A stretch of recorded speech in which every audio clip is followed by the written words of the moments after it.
तो चलिए शुरू करते हैं चार्ल्स डुहिग की book the power of habit से। आज सुबह जब आप नींद से जगे तो आपने सबसे पहले क्या किया? लपक कर शावर के नीचे चले गए, ईमेल चेक किया, या किचन काउंटर से एक डोनट उठा लिया? आपने नहाने से पहले दांतों को ब्रश किया या बाद में? काम पर किस रास्ते से ड्राइव करते हुए गए?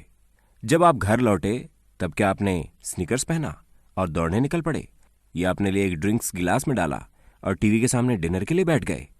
विलियम जेम्स ने 1892 में लिखा था कि हमारा पूरा जीवन जब तक ये एक निश्चित आकार में है आदतों का पुंज है। हर दिन किए गए चुनाव हमें सोच समझकर लिए गए निर्णयों के परिणाम लग सकते हैं, पर वे हैं नहीं, वे आदतें हैं। और हालांकि हर आदत का अपने आप में कुछ मायने नहीं होता, समय के साथ हम किस खाने का ऑर्डर देते हैं, बचत करते हैं या खर्च करते हैं, कितने अक्सर कसरत करते हैं, और जिस तरह हम अपनी सोचों और काम की रूटीन को संवारते हैं, इनका हमारे स्वास्थ्य, प्रोडक्टिविटी, फाइनेंशियल सिक्योरिटी और प्रसन्नता पर बहुत अधिक प्रभाव पड़ता है। 2006 में प्रकाशित किए गए ड्यूक यूनिवर्सिटी के एक रिसर्च के पेपर ने पाया कि लोगों द्वारा किए गए 40% कार्य वास्तव में निर्णय नहीं थे, बल्कि आदतें थी। अरस्तु से लेकर ओपेरा तक अनगिनत औरों की तरह जेम्स ने अपना अधिकांश जीवन यह समझने में बिता दिया कि आखिर आदतें होती क्यों हैं। परंतु केवल 2 दशकों में वैज्ञानिकों और मार्केटर्स ने वास्तव में ये समझना शुरू कर दिया कि आदतें कैसे काम करती हैं, और इससे भी अधिक महत्वपूर्ण कि ये बदलती कैसे हैं। किसी समय बिंदु पर हम सभी ने सोच समझकर निश्चय किया था कि कितना खाना खाएं, या जब हम ऑफिस पहुंचें तो फोकस कैसे करें, कितनी बार ड्रिंक लें और दौड़ने कब जाएं।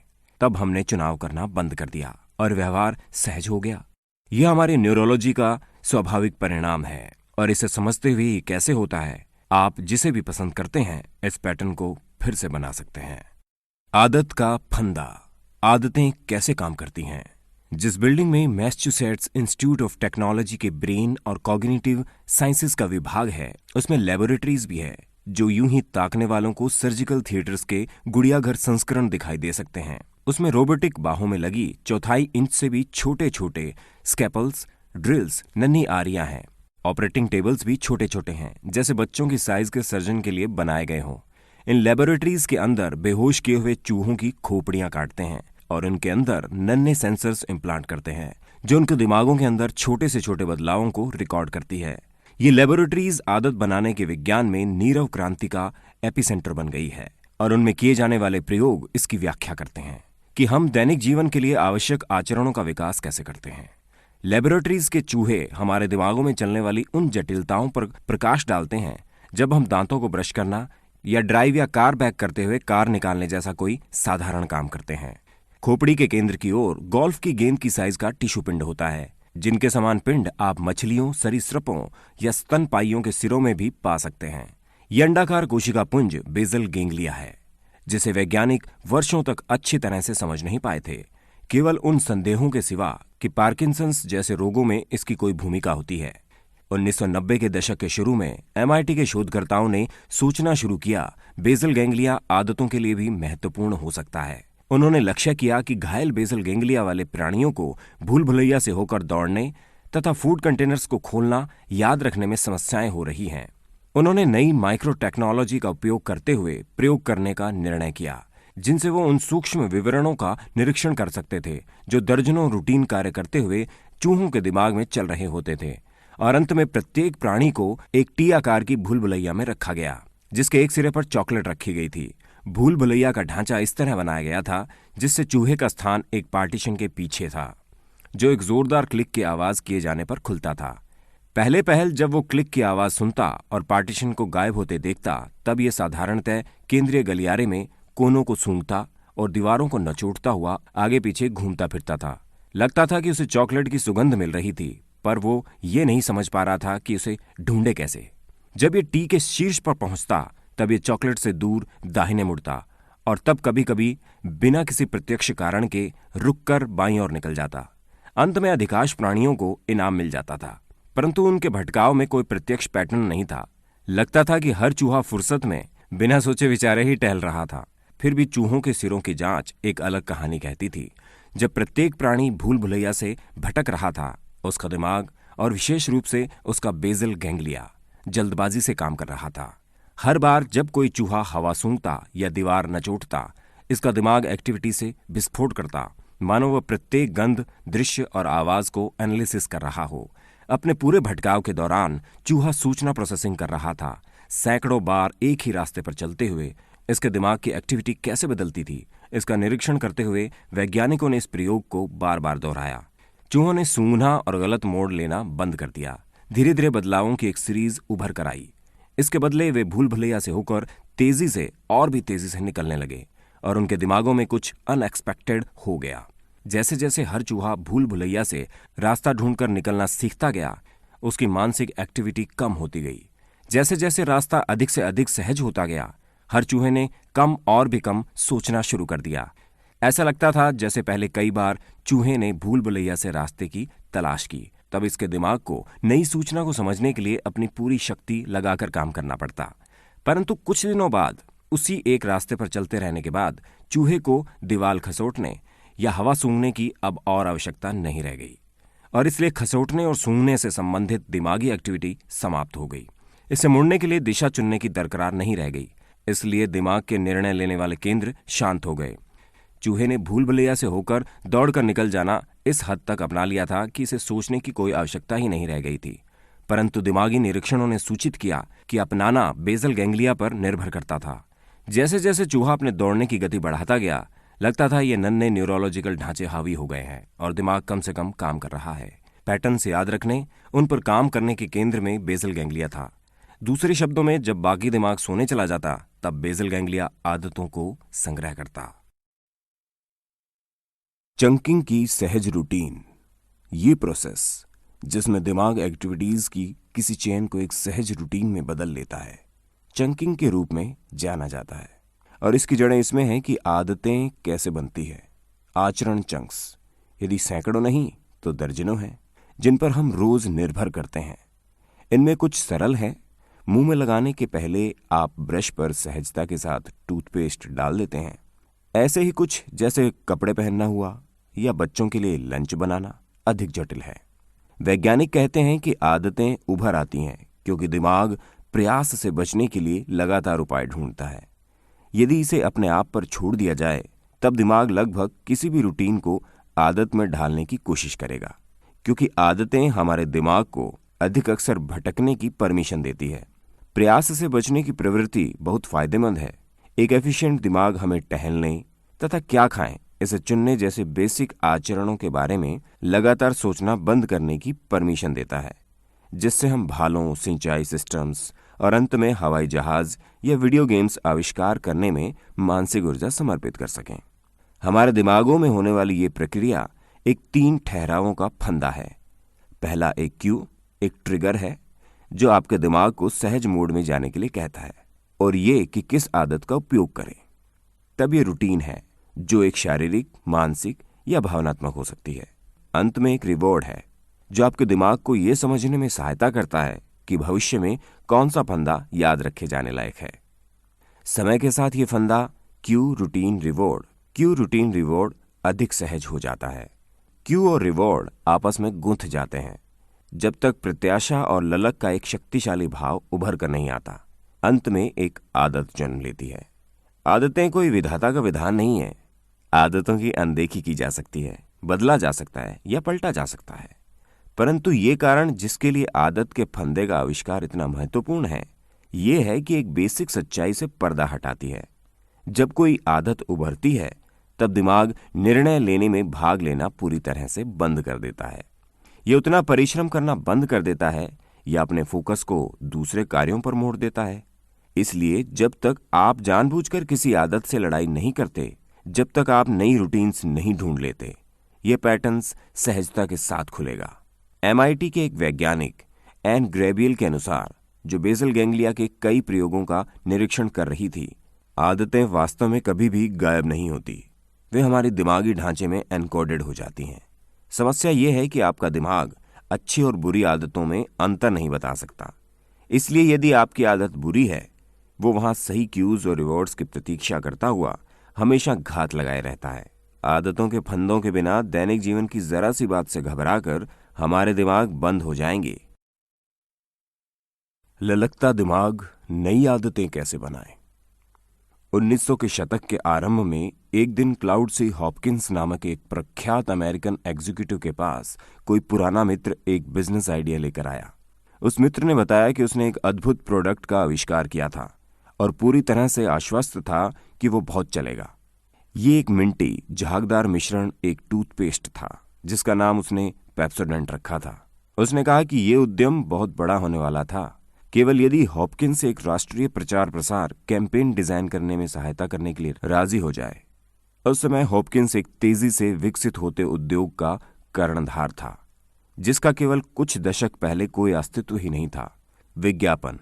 उसने पहले अज्ञात रह चुके दर्जनों प्रोडक्ट्स जैसे Quaker oats, Goodyear tyres, Bissell carpet sweeper, Van Camp's pork and beans को गृहस्थियों में अविरल प्रयोग में लाई जाने वाली वस्तुओं में बदल दिया था और इस प्रोसेस में उसने खुद को इतना धनी बना लिया था कि उसकी आत्मकथा माई लाइफ एंड एडवर्टाइजिंग, जिसमें अधिक पैसे खर्च करने में आने वाली कठिनाइयों का वर्णन करने में कई चैप्टर समर्पित किए गए थे, सबसे अधिक बिकने वाली पुस्तक बन गई थी।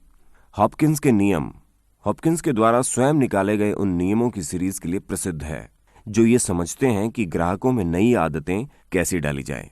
ये नियम उद्योगों को ट्रांसफॉर्म कर देते थे और अंत में मार्केटिंग करने वालों, शिक्षा सुधारकों, पब्लिक हेल्थ प्रोफेशनल्स, राजनीतिज्ञों तथा सीईओज के बीच पारस्परिक ज्ञान बन गए थे। जब उसका मित्र हॉपकिंस के पास पेप्सोडेंट लेकर आया तो उस विज्ञापन वाले व्यक्ति ने केवल हल्की सी रुचि दिखाई थी। इसमें कोई रहस्य नहीं था कि अमेरिकन के दांतों का स्वास्थ्य भयानक गिरावट पर था। चूंकि जैसे जैसे ये देश अधिक धनवान होता गया, लोगों ने मीठे तथा प्रोसेस किए हुए भोजनों को बड़ी मात्रा में खरीदना शुरू कर दिया था।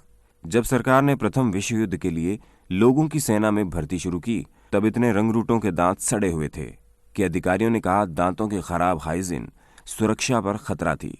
फिर भी जैसे कि हॉपकिंस जानता था कि टूथपेस्ट बेचना पैसों के मामले में आत्महत्या थी। समस्या ये थी कि शायद ही कोई टूथपेस्ट खरीदता था क्योंकि इस देश की दांतों की समस्या के बावजूद बिरले ही कोई दांत ब्रश करता था। मैं अंत में कैंपेन का उत्तरदायित्व लेने के लिए राजी हो गया यदि वो स्टॉक के एक ब्लॉक पर मुझे 6 महीनों का ऑप्शन दे, हॉपकिंस ने लिखा था। वो मित्र राजी हो गया। पैसों के मामले में यह हॉपकिंस के जीवन का सबसे समझदारी भरा निर्णय साबित होने वाला था। साझेदारी के 5 वर्षों के अंदर हॉपकिंस ने पेप्सोडेंट को पृथ्वी पर सबसे अधिक माने जाने वाले प्रोडक्ट्स में से एक बना दिया था और इस प्रोसेस में टूथब्रश करने की आदत बनाने में सहायता कर डाली जो पूरे अमेरिका में चौंका देने वाली स्पीड से फैल गया। पेप्सोडेंट के पहले कैंपेन के 1 दशक बाद मतदान सर्वे वालों ने पाया कि दांतों को ब्रश करना आधी से अधिक अमेरिकी जनसंख्या के लिए एक रिवाज बन गया था। हॉपकिंस ने दांत ब्रश करने की क्रिया को एक दैनिक एक्टिविटी में जमाने में सहायता की। बाद में हॉपकिंस ने गर्व के साथ कहा कि उसकी सफलता का रहस्य ये है कि उसने एक विशेष प्रकार के क्यू और रिवॉर्ड की खोज पा ली थी जो किसी विशेष आदत के लिए ईंधन का काम करता है। ये एक इतनी शक्तिशाली एल्केमी है कि आज भी वीडियो गेम्स डिजाइनरों, फूड कंपनियों, अस्पतालों और करोड़ों सेल्स कर्मियों द्वारा संसार भर में इसके बेसिक सिद्धांतों का उपयोग किया जाता है। तब आखिरकार हॉपकिंस ने किया क्या था? उसने एक ललक की सृष्टि की थी और जैसा कि प्रकट होता है कि यही ललक आदत के फंदे को ताकत देती है। आदत को ताकत देने के लिए ललक की सृष्टि। पेप्सोडेंट बेचने के लिए हॉपकिंस को एक ट्रिगर की आवश्यकता थी जो टूथपेस्ट के दैनिक उपयोग को जस्टिफाई करता। वो डेंटल टेक्स्ट बुक की एक थाक लेकर बैठ गया।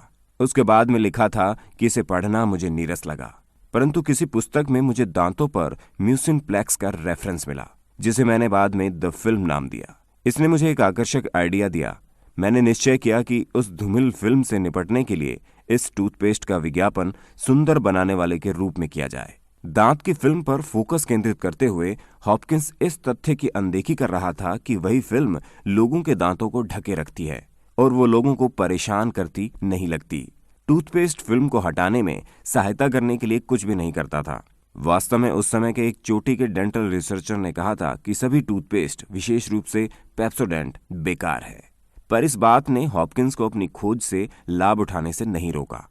उसने निर्णय किया कि यहाँ एक क्यू है जो एक आदत को ट्रिगर कर सकता है। शीघ्र ही सभी नगर पेप्सोडेंट के विज्ञापनों से पट गए। इसमें मुस्कुराती हुई सुंदरियां दिखाई गई थी और लिखा था, नोटिस कीजिए चारों ओर कितने सुंदर दांत है। करोड़ों व्यक्ति दांतों को साफ करने के लिए एक नई पद्धति का उपयोग कर रहे हैं। कोई महिला अपने दांतों पर गंदी फिल्म क्यों रहने देगी? पेप्सोडेंट इस फिल्म को हटाता है।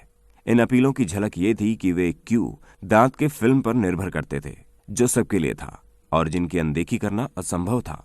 प्रकट है कि किसी को अपने दांतों पर जीभ फिराने के लिए कहने पर संभव है कि वो अपने दांतों पर जीभ फेरे, और यदि उसने फेरा तो उसके लिए उन पर फिल्म का अनुभव करना संभव है। हॉपकिंस को एक क्यू मिल गया था जो सरल था, युगों से था और ट्रिगर करने पर इतना आसान था कि कोई भी विज्ञापन लोगों को सहज रूप से स्वीकार करने के लिए उकसाएगा। इसके अलावा जैसे कि हॉपकिंस ने कल्पना की थी, वो रिवॉर्ड इससे भी अधिक मोहने वाला था। आखिर अधिक सुंदर होना कौन नहीं चाहता? कौन नहीं चाहता कि उसकी मुस्कान और भी सुंदर हो, विशेष रूप से जब इसके लिए केवल जल्दी से पेप्सोडेंट से ब्रश कर लेना है। तीसरे सप्ताह में मांगों का धमाका हो गया। पेप्सोडेंट के लिए इतने ऑर्डर आए कि कंपनी संभाल नहीं कर पाई। एक दशक के अंदर पेप्सोडेंट संसार के सबसे अधिक बिकने वाले मालों में से एक था और 30 वर्ष से अधिक के लिए अमेरिका का सबसे अधिक बिकने वाला टूथपेस्ट बना रहा। पेप्सोडेंट के प्रकट होने से पहले केवल 7% अमेरिकनों के दवा के बक्सों में टूथपेस्ट की एक ट्यूब हुआ करती थी। हॉपकिंस के विज्ञापन के अभियान के देशव्यापी हो जाने के एक दशक बाद यह संख्या उछलकर 65% हो गई। द्वितीय विश्व युद्ध के अंत तक सेना ने अपने रंगरूटों के दांतों के बारे में चिंताओं में कटौती कर दी, क्योंकि इतने सारे सैनिक रोजाना दांतों को ब्रश कर रहे थे। कोई क्यों ढूंढिए, रिवॉर्ड्स डिफाइन कीजिए। हॉपकिंस ने कहा था कि उसकी कुंजी यही है कि उसने सही मानव मनोविज्ञान सीखा था।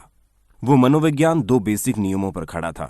पहला, कोई सरल और प्रत्यक्ष क्यू ढूंढिए। दूसरा, रिवॉर्ड्स को स्पष्ट रूप से डिफाइन कीजिए। हॉपकिंस का दावा था, यदि आप इन दोनों तत्वों को सही कर लेते हैं तब वो एक जादू के समान होगा। पेप्सोडेंट को देखिए, उसने एक क्यू की पहचान की, दांत की फिल्म और एक रिवॉर्ड, सुंदर दांत, जिसने करोड़ों को एक दैनिक रिवाज आरंभ करने के लिए अनुसरण किया था। आज भी हॉपकिंस के नियम मार्केटिंग टेक्स्ट बुक के मुख्य भाग हैं तथा करोड़ों विज्ञापन कैंपेन्स की नींव है। उस समय के टूथपेस्ट से अलग पेप्सोडेंट में साइट्रिक एसिड, उनके साथ मिंट तेल की खुराकें तथा केमिकल्स होते थे। पेप्सोडेंट के इन्वेंटर ने इन अवयवों का उपयोग टूथपेस्ट का स्वाद ताज़ा बनाने के लिए किया था, परंतु उनका एक दूसरा अप्रत्याशित प्रभाव था। ये उत्तेजक हैं जो जीभ और मसूड़ों पर एक ठंडी सिहरन पैदा करते हैं। जब पेप्सोडेंट ने बाजार में अपनी बढ़त बनाना शुरू किया, तब प्रतियोगी कंपनियों के रिसर्चर ये समझने में हाथापाई करने लगे कि ऐसा क्यों हुआ। उन्होंने पता किया कि ग्राहक कहते थे कि यदि वे पेप्सोडेंट का उपयोग करना भूल जाते हैं तो उन्हें अपनी भूल का एहसास हो जाता था, क्योंकि उन्हें अपने मुंह में आने वाली ठंडी सिहरन याद आती थी। वे उस हल्की उत्तेजना एक्सपेक्ट करते और उसके लिए ललकते थे। यदि ये नहीं होती तो उन्हें लगता कि उनके मुंह साफ नहीं हुए हैं। क्लाउड हॉपकिंस सुंदर दांत नहीं बेच रहा था, वो एक एहसास बेच रहा था। एक बार जब उस ठंडी सिहरन के लिए ललकते, एक बार जब वो उसके बराबर सफाई से करते, तब ब्रश करना एक आदत बन जाती थी। कंज्यूमर्स को किसी प्रकार के संकेत की आवश्यकता होती है कि कोई प्रोडक्ट कार्यकारी है। ट्रेसी सिंक्लेयर कहते हैं, जो ऑरल बी और क्रेस्ट किड्स टूथपेस्ट के ब्रांड मैनेजर हैं, हम टूथपेस्ट को किसी भी स्वाद का बना सकते हैं। सिहरन पैदा करने वाला टूथपेस्ट बेहतर काम नहीं करता। ये केवल लोगों को विश्वास दिलाता है कि ये अपना काम कर रहा है। कोई भी अपनी आदतों को बनाने के लिए बेसिक फॉर्मूला का प्रयोग कर सकता है। क्या आप अधिक कसरत करना चाहते हैं? नींद खुलते ही जिम चले जाना जैसा कोई क्यू चुन लीजिए और प्रत्येक वर्कआउट के बाद चापलूसी जैसा कोई रिवॉर्ड भी चुन लीजिए। तब उस चापलूसी या एंड्रोफिन के दबाव के बारे में सोचिए जिसका आप अनुभव करते हैं। अपने आप को उस रिवॉर्ड की प्रत्याशा करने की परमिशन दीजिए। अंत में यह ललक आपके लिए प्रतिदिन जिम जाना तथा इसे समझना आसान बना देगा कि कैसे क्रेविंग कोई नई आदत बनाना अधिक आसान कर देता है। आदत बदलने के लिए सुनहला नियम, ट्रांसफॉर्मेशन क्यों होता है? टोनी डुंगी ने बकानियर्स के हेड कोच की नौकरी के लिए बहुत दिनों से प्रतीक्षा की थी। 17 साल तक वो एक असिस्टेंट कोच के रूप में हाशिए पर चहलकदमी करता रहा। पहले यूनिवर्सिटी ऑफ मिनेसोटा, तब पिट्सबर्ग स्टीलर्स, फिर कैंसास सिटी चीफ्स और तब वापस मिनेसोटा में वाइकिंग्स में। पिछले दशक में उसे NFL टीमों के हेड कोच के पदों के लिए इंटरव्यू के लिए 4 बार इनवाइट किया गया था। इन सभी 4 बारों में उसके इंटरव्यू अच्छे नहीं हुए थे। डुंगी की समस्या का एक हिस्सा उसकी कोचिंग फिलॉसफी थी। अपने इंटरव्यूज में वो धैर्य के साथ समझाता था कि जीतने की कुंजी खिलाड़ियों की आदतें बदलने में है। वो किसी खेल के दौरान खिलाड़ियों द्वारा इतने अधिक निर्णय लिए जाना बंद करना चाहता था। उन्होंने कहा कि वो चाहता था कि वे आदतन अपने सहज रिएक्शन दें। यदि वो सही आदतें डाल सकता तब उसकी टीम जीत सकती थी। इससे सही आदतें बन सकती थी, उसकी टीम जीत जाती, बस। चैंपियन असाधारण चीजें नहीं करते, डूंगी समझाता। वे साधारण चीजें करते हैं, परंतु वे बिना सोचे करते हैं। इतनी तेजी से दूसरी टीम रिएक्ट नहीं कर पाती। वे उन आदतों का अनुसरण करते हैं जिन्हें उन्होंने सीखा है। मालिक पूछते कि तुम उनमें वे नई आदतें कैसे डालोगे? अरे नहीं, वो नई आदतें डलवाने नहीं जा रहा था। डूंगी खिलाड़ियों की पुरानी आदतें बदलने जा रहा था। और पुरानी आदतों को बदलने का रहस्य उन चीजों का उपयोग करना है जो खिलाड़ियों के दिमागों में पहले से ही है। आदतें 3 स्टेप्स का फंदा है, क्यू, रूटीन और रिवॉर्ड। परंतु डूंगी बीच के स्टेप पर हमला करना चाहता था। वो अपने अनुभव से जानता था कि यदि शुरू में और अंत में कुछ जाना पहचाना हो तो किसी को नया आचरण अपनाने के लिए समझाना अधिक आसान होता है। उसकी कोचिंग रणनीति में एक सिद्धांत में आदतें बदलने का सुनहला नियम छिपा हुआ था, जिसे अनगिनत स्टडीज ने बदलाव करने वाले सबसे शक्तिशाली औजारों में से एक के रूप में दिखाया है।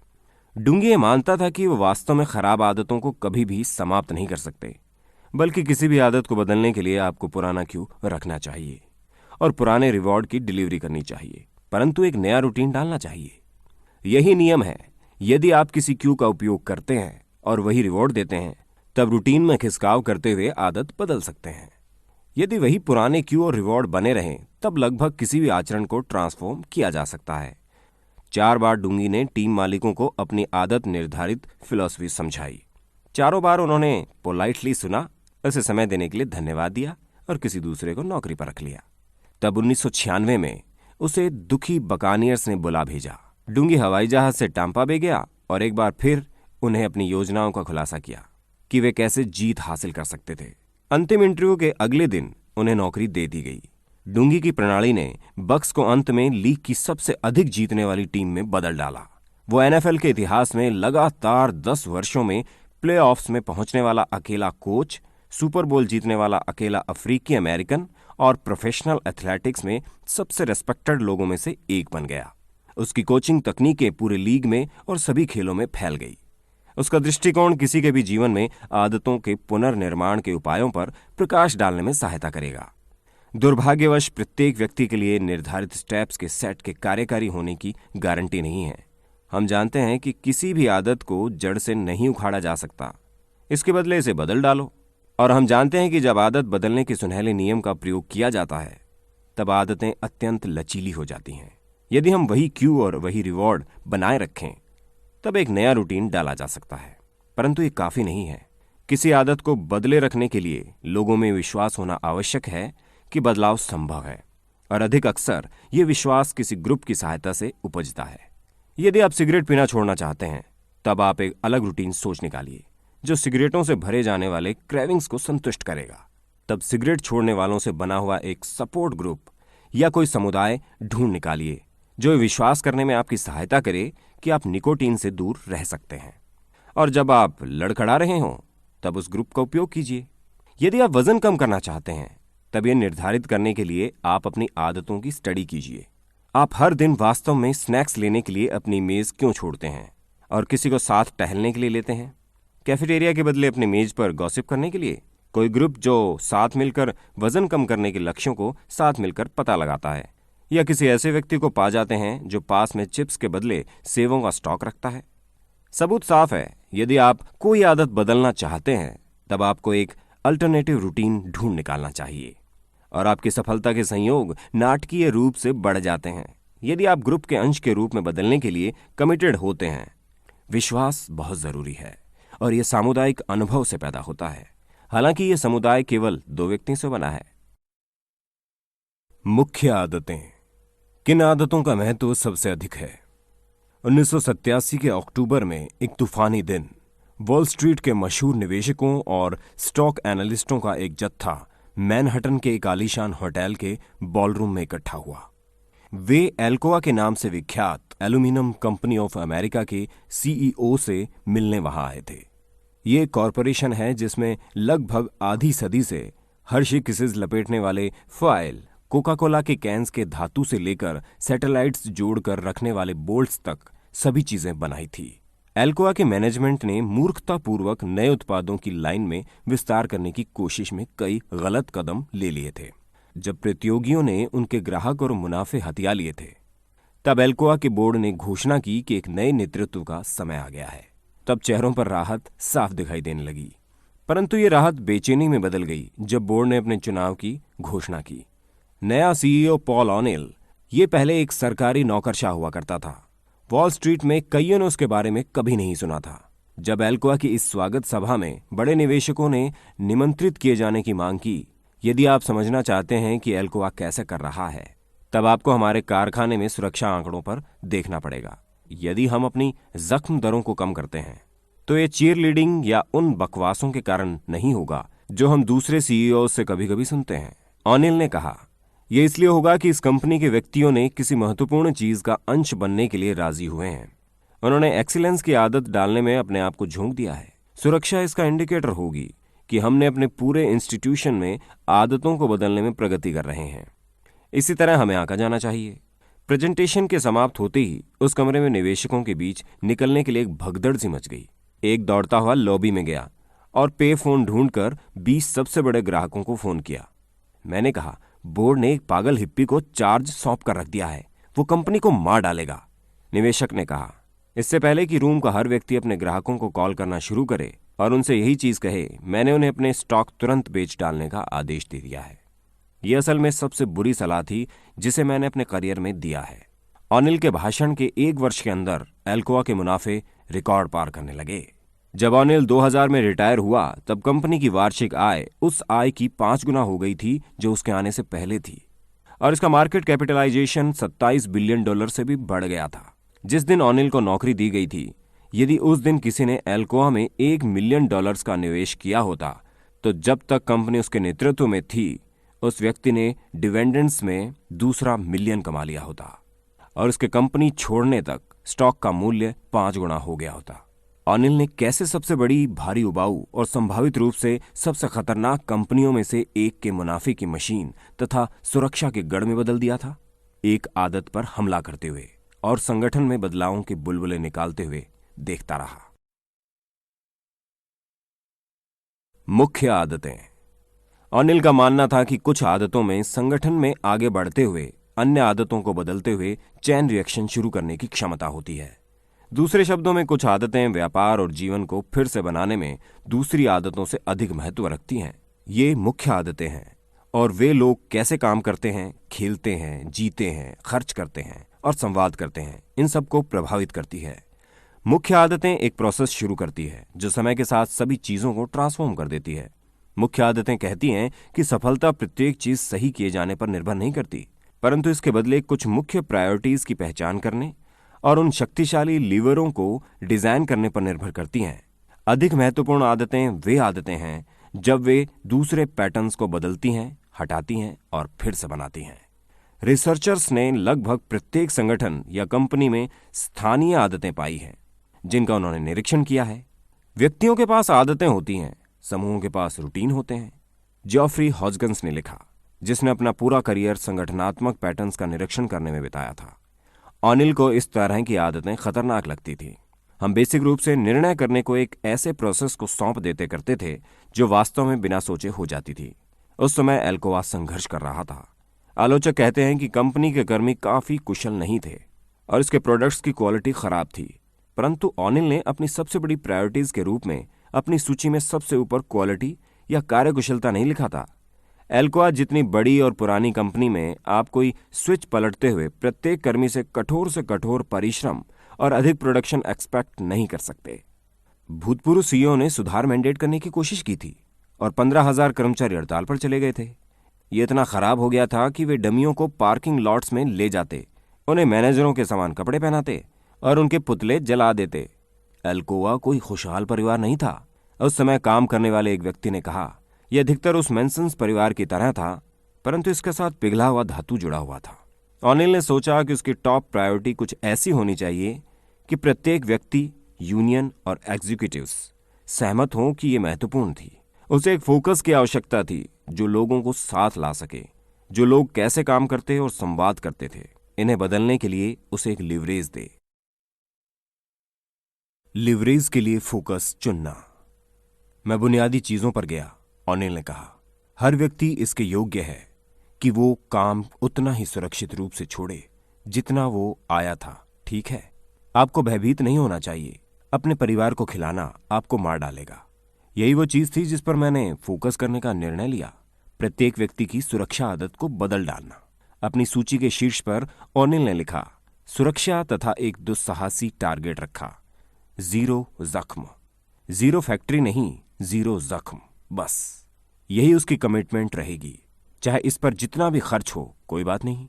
दृष्टिकोण की दमक ये थी कि वास्तव में ओनेल के साथ कर्मी सुरक्षा के बारे में बहस नहीं करना चाहता था। यूनियन बेहतर सुरक्षा नियमों के लिए वर्षों से संघर्ष कर रही थी। मैनेजर भी इस बारे में बहस नहीं करना चाहते। जख्मों का अर्थ है कि प्रोडक्टिविटी खोना तथा नीची मनोदशा। जिस बात को अधिक लोग समझ नहीं पाए, फिर भी वो 0 जख्म पाने के लिए ओनेल की योजना थी, जिसने एल्कोआ के इतिहास में सबसे मौलिक पुनर्गठन को आवश्यक बना दिया। कर्मियों की सुरक्षा के लिए एल्कोआ को पृथ्वी पर सबसे सुव्यवस्थित एल्यूमीनियम कंपनी बनना था। इसके कारण सुरक्षा योजना को आदत के फंदे पर मॉडल किया गया था। उसने एक सरल क्यू की पहचान कर ली, किसी कर्मचारी का जख्म। उसने एक सहज रूटीन जारी किया। किसी भी समय जब कोई जख्मी होता, यूनिट प्रेसिडेंट 24 घंटे के अंदर ओनेल के पास रिपोर्ट करना पड़ता और यह सुनिश्चित करने के लिए एक योजना प्रस्तुत करनी पड़ती कि यह जख्म फिर कभी नहीं होगा। और इसमें एक प्राइज था। प्रमोशन केवल उन्हीं व्यक्तियों को दी जाती जो इस सिस्टम को अपना लेते थे।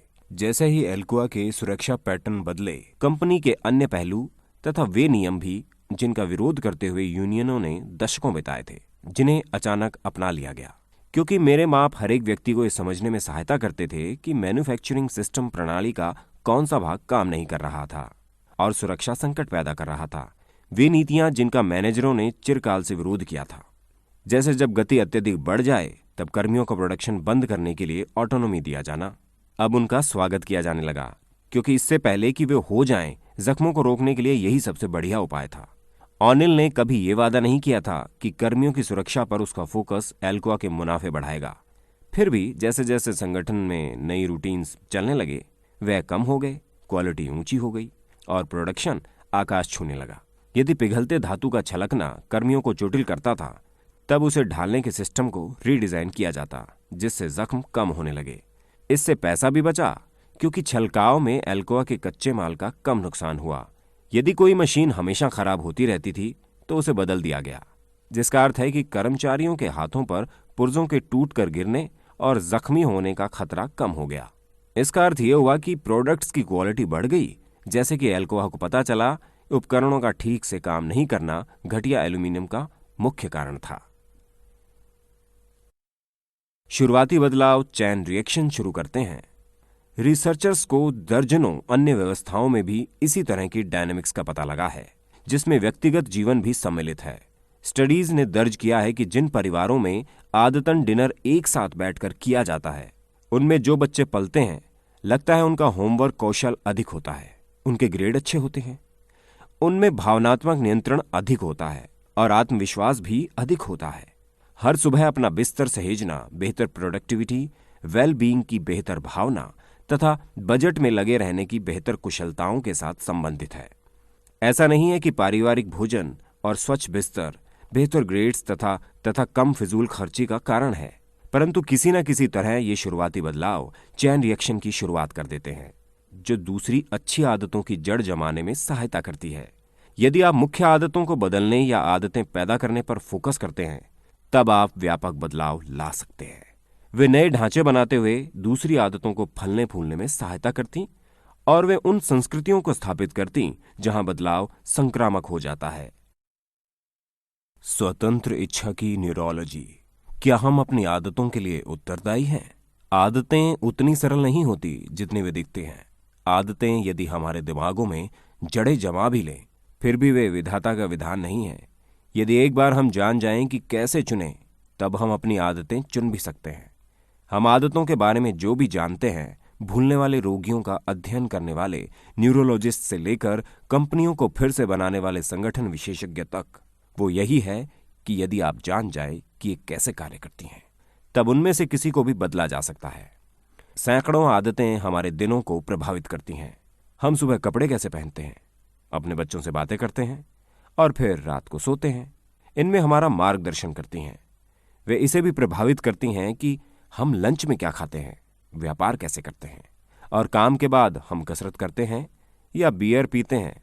इनमें से प्रत्येक का एक अलग क्यू है और प्रत्येक एक यूनिक प्राइस देता है। कुछ सरल है और कुछ जटिल है, जो भावनात्मक ट्रिगर्स ले लेती हैं तथा गूढ़ न्यूरोकेमिकल प्राइस देती है। परंतु हर एक आदत, चाहे वो कितनी भी जटिल क्यों ना हो, लचीली है। सबसे अधिक दुष्क्रियाशील कंपनियां अपने आप को ट्रांसफॉर्म कर सकती है। फिर भी किसी आदत को सुधारने के लिए आपको इसे बदलने का निश्चय करना पड़ेगा।